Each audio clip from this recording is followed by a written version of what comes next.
Well, happy Thanksgiving week if you happen to be watching our episode today, right around the time that we release it. From the Macy's parade to carving the turkey and, of course, some Thanksgiving football, the traditions around this time of year can actually teach us a lot about also creating a great financial plan. So, what we're going to do is match some of the most loved parts of Thanksgiving and the surrounding time and link them with the present and how you prepare for your retirement future. This will be fun. Let me grab Ryan and we'll get started.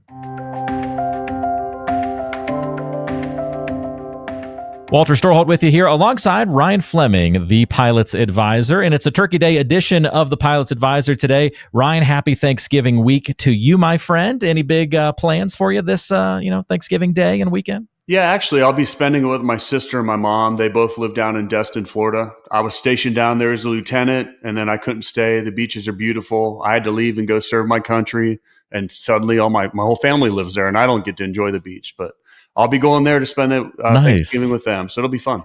You were the trailblazer, it sounds like. So you laid the foundation and everybody followed, but then you had to go elsewhere. So Guess so. But living on the beach in Destin, Florida during my 20s was actually a pretty good place to be. I can imagine that was a lot of fun. As someone who also grew up on the beach, it's a pretty good place to be when you're younger. So much to do. Absolutely.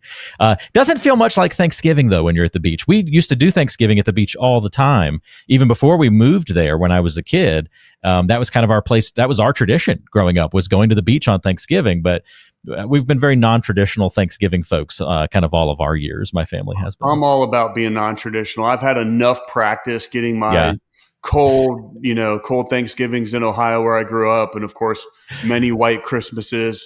But what I figured out was I didn't really want to live in 7 months of overcast depression of the Midwest. After I was in the military for a while, I'm like, wait a second, there's a better way here. And it's okay. I don't need to have a bunch of leaves on the ground playing football outside anymore. I enjoyed those Thanksgivings during my childhood. I'll take the beach any day now. Yeah, absolutely. We cook duck on Thanksgiving, so that's how non-traditional we are. I'm like, Wow. turkeys for the birds, pun intended. We go with the duck, much fattier and tastier and better, I think, than turkey. So, well, my mom is so frustrated now because my wife doesn't eat meat, and now my sister and my brother-in-law both decided to be vegetarians too. So wow. Are you guys making a tofurkey? Is that what they call that thing? so she's just like, what the hell are we doing? And I'm like, Mom, I still eat turkey. Let's do this.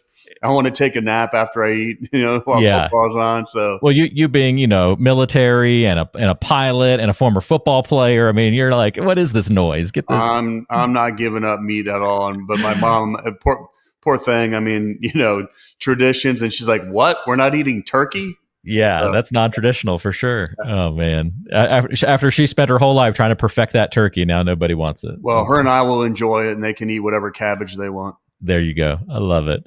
Well, let's jump into our fun topic today, and hopefully people will get a kick out of some of these comparisons. Again, we'll throw out an element of Thanksgiving. Ryan, you make the connections to what that kind of can teach us in a financial plan perspective. Let's talk about the parades. I'm not a parade guy, but certainly people love the Macy's, and I forget what all the other competing ones are, right? But there's a bunch of parades that happen on Thanksgiving Day, and that's a big part of a lot of people's tradition on that day is to sit back and watch the parade with family. Yeah, so Walter told me that we're going to talk about a bunch of Thanksgiving stuff and try to relate it to financial planning and how that fits into building out your retirement. So you're going to have to bear with me on this one. Parade, what is it? The Macy's Day Parade that's around Thanksgiving? Yeah, that's the one that I always know. I know there's a couple others that also go on at the same time, but the Macy's is the one I've always kind of been aware of. Yeah, and I don't sit there and watch them either. I know there's a ton of coordination that goes into that, a ton of money. I think the thing I'll take away from a parade is, it's a tradition. It happens every year. I think that what I pull from that is consistency. Maxing out your 401k every single, maxing out your Roth. Truly powerful things happen when you're consistent. Another thing I think about, each float going by every single month, dollar cost averaging into a taxable account. If you're consistent, in finances and saving for retirement, truly powerful things happen. Nice. I think about the coordination of it all, right? So you've got the parade and it looks like it's this nice, smooth procession. Everything goes off without a hitch, hopefully, but it doesn't happen like that magically. There's a lot of planning that goes into it, just like a retirement. You would want the same kind of thing to happen to make it look easy, but you know that there's a lot of work going on behind the scenes to make it happen. Well, I think something to pull from that too is somebody will look at a portfolio and they'll look at the 10-year return average or whatever it might be. The only people that got those numbers were the ones that didn't panic and stayed in that portfolio. But what people don't realize is there is many ugly, ugly periods during that 10-year period, where the market was down 20% or we had massive volatility. Like, people tend to forget the pain and suffering or the mistakes that happen behind the scenes to get those numbers. And that's why it's truly important to not panic. Don't make short-term emotional decisions.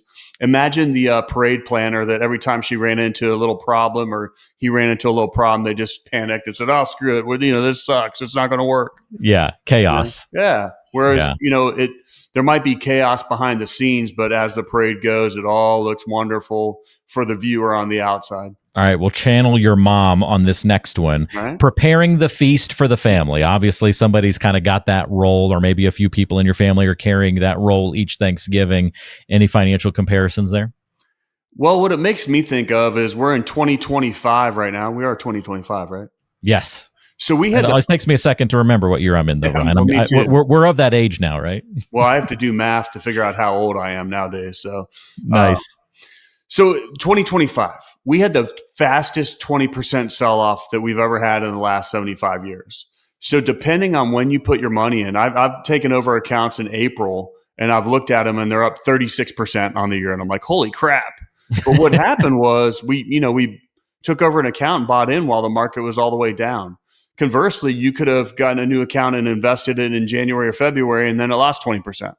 So it just goes to show the importance of timing. But at the same time, that's why we dollar cost average. That's why we're unemotional, because the market's going to go up or down. But dollar cost averaging forces you to do exactly what you're supposed to do. You invest every single month. If the market's down, guess what? You bought more. If the market's up, you buy less.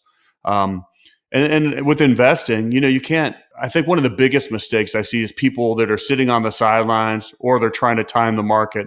Oh, I think this is going to happen. They want to get out. And all those things are actually going to hurt you timing wise. And I've heard this from Warren Buffett and so many other great investors.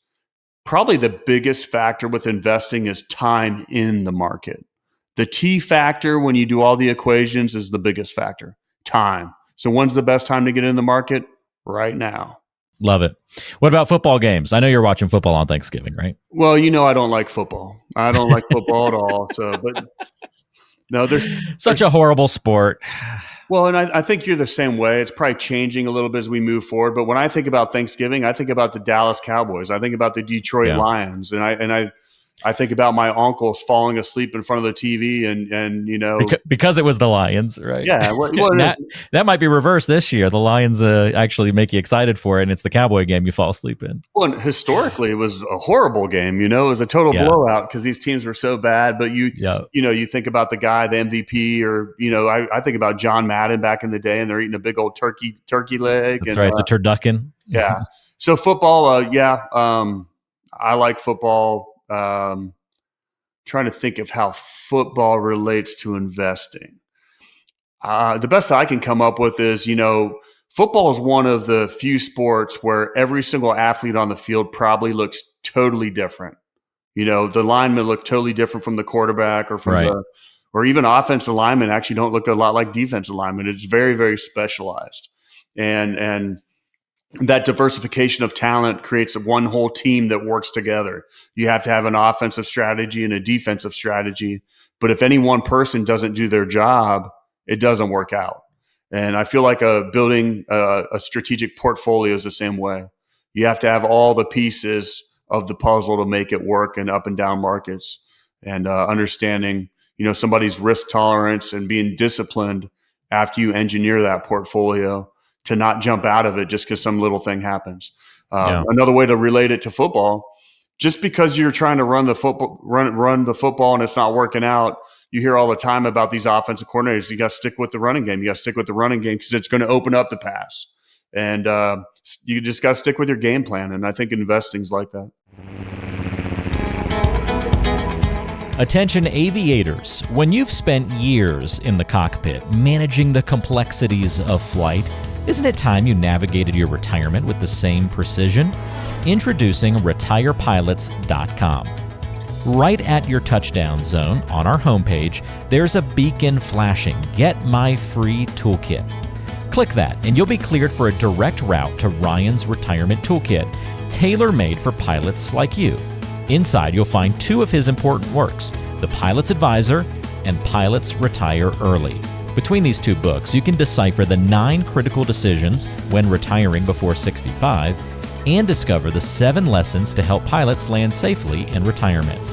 But that's not all. This toolkit is packed with altitude-high value, including extras to get your retirement plans off the runway and light the afterburners on your 401k. Vector on over to retire-pilots.com to grab your toolkit, and let's embark on this journey together. Certainly sounds like we could do a whole nother podcast all about all the comparisons between football and financial planning. I think you could pull out, you could just keep going. So we'll save that one for another day for sure. What about cutting the turkey? You know, that's that nerve-wracking thing. Like, oh, you got to cut the turkey right? What's the right way to hold the knife? What direction do I cut in? Making sure everybody gets the right piece that they want. All that kind of stuff goes into it. Maybe it's stressful for some people, maybe not. Any financial comparisons there? Well, it used to be when we all got together as a family, and we'd get together at my mama's house, Relva Fleming, 96 River Drive. When we all used to live in Ohio, we'd all drive there, you know, the uncles, aunts, all the cousins. Sadly, as life changes, we don't do that anymore. So it used to be the size of the turkey. It was almost like the distribution phase of retirement. You know, you had to get in there earlier. You might run out of money, right? You might run out of turkey. And the one cut, you couldn't cut those first pieces too big, or else everybody at the end of the line was getting little tiny slices. Well, absolutely. And my dad grew up with a couple brothers, and I remember him used to always saying, you know, he who eateth the fastest eats the mostest. And, nice. And I always thought that kind of rang true, because if I looked at my dad's older brother and my dad's younger brother, it looked like my dad got most of the turkey. Nice.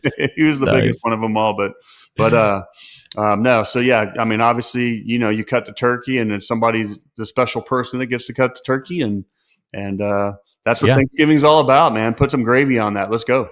Yeah, good lesson there, though, of diversification, but more so even distribution, making sure that's parceled out nicely in retirement, too. All right, what about family table conversations? We could take this one in a lot of different directions, right? But that's something that people either look forward to at Thanksgiving or dread that Thanksgiving. I think it's a little bit of both. I mean, you know, you're all excited to go see your family, and you have some crazy conversations and drama around the table, and then you're always happy to be leaving, or if you're hosting, like, all right, everybody get the hell out of here. The stereotypical crazy uncle you got to hear from, right? Yeah. Well, and I guess this is a little bit more Christmas than it is Thanksgiving, but it just made me think of the crazy uncle from Christmas Vacation. From Christmas Vacation, Uncle Eddie. Yeah, Uncle. We were just watching that the other night. Yeah, what a great movie! What a classic! I could watch that 10 times throughout the year and love it every single time. Yep. Oh, it's good stuff. All right, let's go to leftovers. What's Thanksgiving without a bunch of leftovers, right? Do we get leftovers in retirement planning? Well, I guess we could get. I mean, it's very good to have leftovers. Well, you know, a party is not good if you run out of beer. Thanksgiving is not okay if you run out of turkey. So I look at this like planning for retirement. We're not trying to plan to have just enough, right? We want to be in retirement and have excess to where, you know, hey, we can go on that extra vacation. We're not worried about running out of money. We have an estate plan. We're going to pass some on to our kids. I look at that as good planning in retirement. So more is better. And think about it with Thanksgiving. I mean, leftovers are actually the best. I mean, a day or two later, after it's all kind of marinated a little bit, you make that turkey sandwich and throw some mayonnaise on there. I mean, that's what Thanksgiving's all about. Yeah, that's a great point, though. And you're exactly right. You know, we kind of joke all the time about the saying, you know, I want my last check to bounce, but you really don't. Like, that's not how you help people plan. That's really not the goal. So it's funny to chuckle about that, but that's really not how you design a financial plan. We want leftovers. We want wiggle room because it makes the party better in Thanksgiving, and it also then is going to provide maybe for others. It's going to let you make the next people that hey, you got multiple people coming over the course of the weekend. You want those leftovers for the other people that are coming to hang out and visit on Friday, Saturday, and Sunday. Absolutely. And I don't know why it made me think of this, but I'm going to bring it up. There's a guy named Dave Beffert that I work with, and it's kind of different from airline pilots because airline pilots know that they're going to retire probably at 65 or earlier, and then they're going to be in a lower tax bracket. And Dave always talked about, like, so you're going to plan to make less money? Like, why would you ever do that? Now, for an air, it's a little bit different in the airline industry, but if you're a business owner, you keep wanting to make more and more money as time goes on. And I don't know why, I wanted to share that, but it just came up. Yeah. Well, maybe you'll find a way to link it to our last one here or a final direction to go in. One more comparison, Ryan, and then we'll get out of here and go enjoy our Thanksgiving. The post-meal nap. Have you ever had a better nap than that one that you get on Thanksgiving Day? I think that's what Thanksgiving is all about and why I like it so much. There's probably button in that top button. Yeah. Well, I think Thanksgiving tends to have a little bit less drama than Christmas, a little bit less drama. And you plan to gorge yourself and then take a nap and then feel like crap afterwards. And that's what we do. And we're supposed to be thankful for that. And I think that, if you were a very, very good saver, and you had an amazing retirement because of it, I mean, that's you earned it. You did it, right? You had that discipline. You spent a little bit less through your 30s and 40s to have excess in retirement, and that's what I want to be. I want to be that guy that can not only do whatever I want to do in retirement, but I want my kids to eventually one day go, man, Dad was pretty smart. Dad had it going on, and I think I'm finally seeing that with my wife, although I don't think she'll admit it. Or maybe she would admit it. Yeah. Where we were lieutenants flying around and I was trying to explain to her a budget. And like, we even went through the numbers a few times where she's like, well, so all our money's gone like halfway through the month. And I'm like, yes, we're doing it wrong, And so I had her on a pretty strict budget. We were pretty good savers. And I think, here we are mid 40s. And I think she's starting to realize, man, as much as I was irritated by that budget early on, now we're starting to see the rewards where I think we're, very much ahead in our retirement planning. Yeah. Same thing with my wife where she's seen over the years, she's like, all right, let's say the paycheck this month. She looks at the bank account and it's like, what? Where did it go? Well, it went to 2 different retirement accounts, taxes. We withheld extra for this. We moved this over here. Then this automatically gets deducted. And then you have this other tax and then Social Security savings. And then you're in a 401a plan that gets moved over here. And that's what's left. Well, and the quicker you move it out of your checking account, you get that paycheck, the quicker you make most of it disappear, the less your spouse can spend. That's right. Unfortunately, there's credit cards, right? There's credit cards, and many people do that. Yeah. But when you can't pay off your credit card at the end of the month, that's a problem. So you got to make those balance out. That's where we got to clean things up. Well, I was just thinking the post-meal nap was like reaching retirement. Hey, here you are. You're retired. Now you get to rest, relax, do whatever you want, and take it easy. So successful retirement planning would be that you never run out of gravy. There's always more gravy to pour on top, and we know we like the gravy. That's those leftovers. Love it. Well, thanks for having some fun on today's episode, Ryan, chit-chatting about some of these Thanksgiving items. I think the lesson is whether it's your portfolio or pumpkin pie, everything's a little better when you plan ahead, share wisely with others, perhaps in your family and in your life, and savor the results at the end of the day. You can't go wrong with that strategy, whether it be Thanksgiving or your retirement plan. Enjoy your retirement. Well, not your retirement. Enjoy your Thanksgiving, Ryan. And you're not at retirement quite yet. But enjoy your Thanksgiving and have a great rest of your weekend. And I know we'll be catching back up on more financial stuff next episode. I don't know about you, but I'm hungry now. Gobble, gobble, gobble. Let's go eat, folks. Enjoy your Thanksgiving. Thanks for joining us. We'll see you next time on The Pilot's Advisor. Information is for illustrative purposes only and does not constitute tax, investment, or legal advice. Always consult with a qualified investment, legal, or tax professional before taking any action.